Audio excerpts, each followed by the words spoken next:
வணக்கம், welcome to மகள் YouTube channel. இன்றைக்கி நம்ம பார்க்க போகிறது ஒரு ஸ்வீட் ரெசிபி. சரிங்களா? அது என்னென்னா எல்லோ பம்கின் அல்வா. இதை எப்படி செய்யலான்னு பார்க்கலாம் வாங்க. இப்போது நம்ம பரங்கிக்காய் அல்வா செய்கிறதுக்கு நம்ம ஃபஸ்ட்டு ஸ்டவ்வை ஆன் பண்ணிவிட்டு அதில் பேன் சூடாகிற வரைக்கும் வெயிட் பண்ணுவோம்.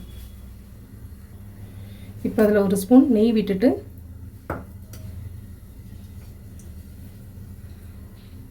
ஒரு கப் பரங்கிக்காய் வந்து நல்லா சீவி எடுத்துருக்கேன், எல்லோ பம்கின். சரிங்களா? இதை வந்து நம்ம அந்த நெய்யில் விடுறோம்.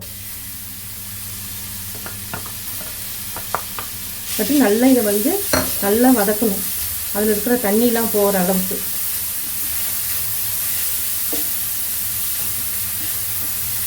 நல்லா வதக்கிங்க, கொஞ்சம் சிம்மில் வச்சுக்கிங்க.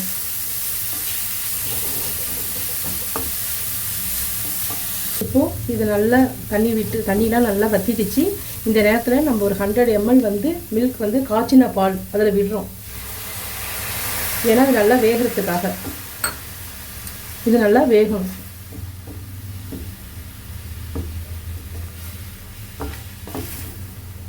இந்த ஒரு கப்புக்கு இது 100 ml காய்ச்சின பால் எடுத்துருக்கேன். பால் விட்டு நல்லா வேக வச்சுட்டோம். இது நல்லா கொஞ்சம் சுண்டி வரணும். ட்ரை ஆகிடுச்சு. இந்த நேரத்தில் நம்ம ஒரு கப்பு பரங்கிக்காய் எடுத்துருக்கோம்ல, பரங்கிக்காய் சீவினது எடுத்துருக்கோம். அதில் அரை கப்பு வந்து இப்போது நம்ம சுகர் சேர்க்குறோம். இது நல்லா மெல்ட் ஆகணும். இப்போது நல்ல ஜீனி வந்து நல்லா சர்க்கரை கரைஞ்சிருச்சு. இந்த நேரத்தில் நம்ம 100 ஸ்பூன் வந்து நெய் விட்டுக்கலாம். விட்டுட்டு இதை நல்லா கிளறி விடணும். இதை இப்போ நம்ம நல்லா வந்து சுண்டி வரணும். அந்த நேரத்தில் நம்ம வந்து ஏலக்காய் பொடி வச்சுருக்கோம்ல, அதை நம்ம தூவிடலாம்.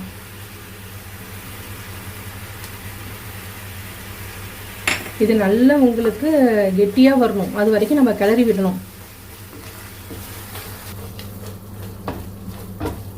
நல்லா பால் சர்க்கரை எல்லாமே நல்லா கரெக்டாக வந்துருச்சு.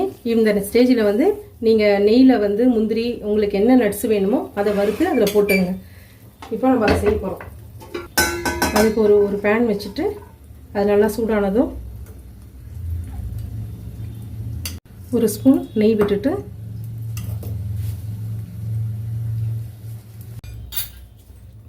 அதில் முந்திரி, பாதாம், உங்களுக்கு எவ்வளோ தேவையோ போட்டுங்க, பம்கின் சீட், வெள்ளரி விதை,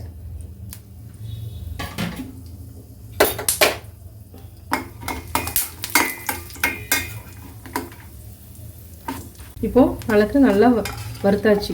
இதை வந்து நம்ம இந்த அல்வா செஞ்சுருக்கோம்ல, பம்கின் அல்வா, அதில் நம்ம விட்டுக்கலாம். இப்போது இதை நம்ம கிளறிடலாம்.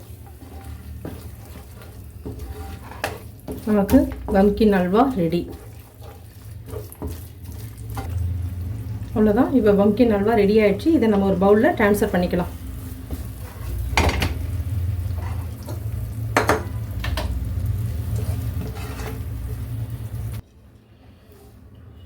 என்னோடய ஸ்டைலில் இப்போது நான் பம்கின் அல்வா செஞ்சுருக்கேன். இதை செஞ்சு சாப்பிட்டு பாருங்கள். ரொம்ப ரொம்ப ஈஸியானது. குழந்தைங்களுக்குலாம் எல்லாருக்குமே பிடிக்கும். இதை பெரியவங்களும் சாப்பிட்லாம். இதில் வந்து நீங்கள் கருப்பட்டி சேர்த்தும், சர்க்கரைக்கு பதிலாக கருப்பட்டி சேர்த்து செய்யலாம். அதை நான் இன்னொரு வீடியோவாக உங்களுக்கு நான் போடுறேன். சரிங்களா? இதை பிடிச்சிருந்தா லைக் பண்ணுங்கள், ஷேர் பண்ணுங்கள், சப்ஸ்கிரைப் பண்ணுங்கள். தேங்க்யூ.